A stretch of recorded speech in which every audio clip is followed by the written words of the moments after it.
Welcome to my vlog everyone. Ayan, nilapad agad yung palda ko. Today, mag-ayos tayo kasi may pupuntahan tayong adventure church.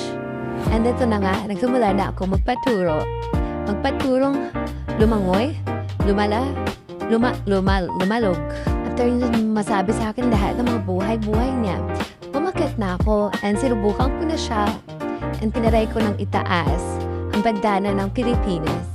Tinaray ko siya, pagkaunang try ko, hala, diba? Parang kaya ko pala, nahulog, log.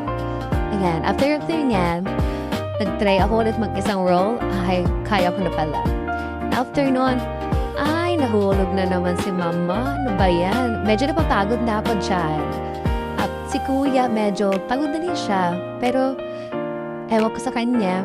Tapos niyan, nasabihan pa ako ni kuya no, sobrang kulit ko daw. Sorry na kuya, kasi mahirap ang may alagang kiti-kiti sa bahay, hindi tumatakbo ng maayos.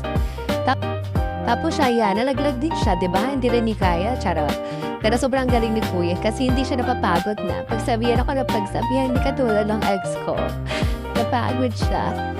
Nakakaya. Ito na yata ang pinaka-the best na nagawa ko ngayon this year. I love it so much. I'm so proud of myself. Tapos yung kapitbahay namin may ladong dinosaur. Oh my gosh, the best. And ayan, so tinaray ko ulit siya. And I'm hoping na kayanin ko na siya. Kasi, alam pa naman. Hindi naman. Ayun, nalaglag si mama. Nalaglag na naman siya na nalaglag. Pero sabi nga, ang lahat ng masasakit na pangyayari natin sa buhay, ayan ang magpapalakas sa atin. Okay lang tayong tawanan kung sino man sila, mga tutubi sila. Ang mahalaga, hindi tayo nakakasakit ng damdamin ng ibang tao. Ang mahalaga, mabait tayo, umaalog yung dede ko. Hala, bad yun. Ba't ganon? And yun, tinaray ko na ulit siya. I'm so proud of myself. I think nakaasa akong round dyan. Tapos nakabalik na ako. Grabe. Hirap pala maging seaman loloko. Ayoko na mag-seaman. Hayaan mo na siya. Tapos yan na po. Tinaray ko po siya ulit. And I'm so happy. Nakabalik ako sa dalampasigan ng bato-bato. Tapos, after nyan, I think dinala nila ako sa gitna. Alam niyo guys, pag nadala na pala kayo niya sa gitna, dapat pala, wag kayong mag-iisip ng may pating kasi malalaglag kayo. Kasi napipil ko na may pating na may malaking crocodile, tapos may malaking aso.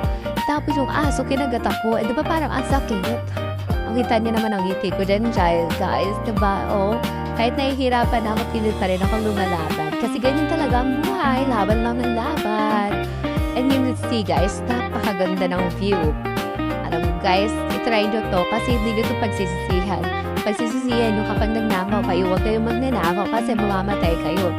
Tapos yan na, nag-try ko na ulit siya, nakakalayo na ako, mainiwan ako nila. Kasi sobrang lakas ng hangin. Alam mo guys, masakit yan, hindi sa kamay, mabigat siya sa paa. Parang paa ng manok. Thank you for watching. Try nyo na to bago mawala ang sabaw. Bye!